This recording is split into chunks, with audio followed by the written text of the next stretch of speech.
Hello friends, ഇന്നത്തെ വീഡിയോയിൽ താമര എങ്ങനെ നടാമെന്നാണ് ഞാൻ കാണിക്കുന്നത്. നമ്മുടെ ഒരു സബ്സ്ക്രൈബർ പറഞ്ഞിരുന്നു താമര നടുന്ന വീഡിയോ ഇടാൻ. പക്ഷേ കുറച്ച് ദിവസം വൈകി. മഴ ആയതുകൊണ്ടാണ് ഇങ്ങനെ ഉണ്ടായത്.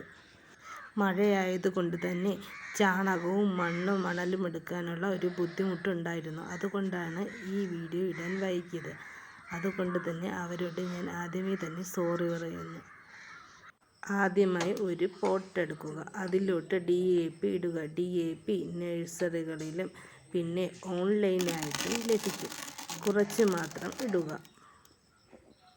DAP കറുത്ത കളറിലും വെള്ള കളറിലും ഉണ്ട്. ഇനി അടുത്തതായി നമ്മൾ ഇടാൻ പോകുന്നത് എല്ലുപൊടിയാണ്.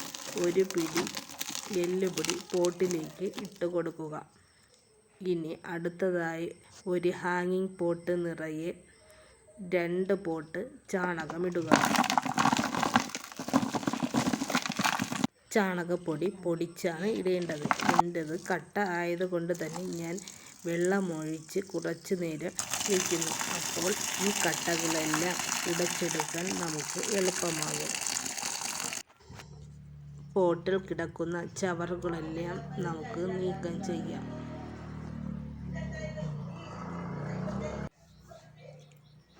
ഇനി ഈ ഹാങ്ങിങ് പോട്ട് നിറയെ നമുക്ക് മണൽ ഇട്ട് കൊടുക്കാം. മഴയത്ത് വന്ന് അടിഞ്ഞ മണലാണ് ഞാനിവിടെ ചേർത്ത് കൊടുത്തിരിക്കുന്നത്. ഇനി നമുക്ക് ഈ പോട്ടിൽ തന്നെ 2 പോട്ട് സാധാരണ മണ്ണ് ചേർത്ത് കൊടുക്കാം.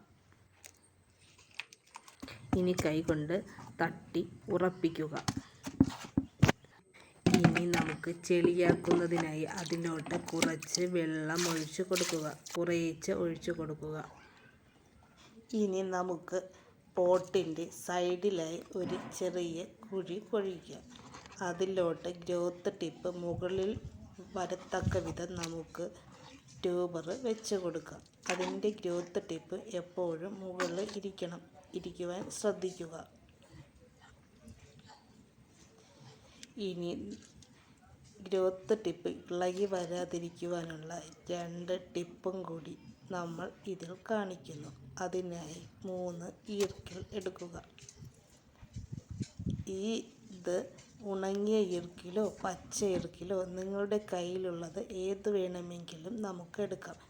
ഇതിൻ്റെ താഴ്ഭാഗത്ത് ഒരു ഈർക്കിലും നടുക്ക് മറ്റൊന്നും അതിൻ്റെ മുകൾ ഭാഗത്ത് മറ്റൊരു ഈർക്കിലും വെച്ച് കൊടുക്കാം.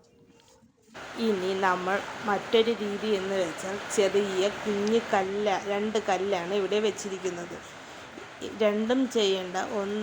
ഒന്നുകിൽ ഈർക്കിൽ അല്ലെങ്കിൽ ഒരു ചെറിയ 2 കല്ലെടുത്തിട്ട് സപ്പോർട്ടിന് വെച്ച് കൊടുക്കുക.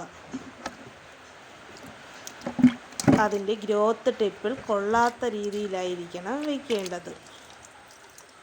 ഇനി അതിൻ്റെ സൈഡിൽ നമുക്ക് വെള്ളം ഒഴിച്ച് കൊടുക്കാം.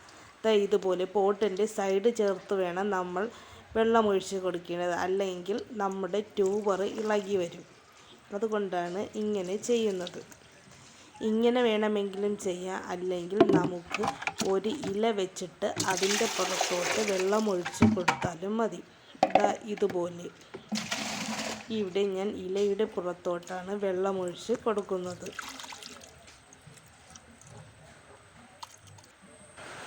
പോട്ട് നിറയെ നമുക്ക് വെള്ളം ഒഴിച്ച് കൊടുക്കണ്ട. കുറച്ച് വെള്ളം മാത്രം ഒഴിച്ച് കൊടുത്താൽ മതി. വളർന്നു വരുന്നതനുസരിച്ച് മാത്രം നമുക്ക് വെള്ളം കൂടുതൽ ഒഴിച്ച് കൊടുക്കാം.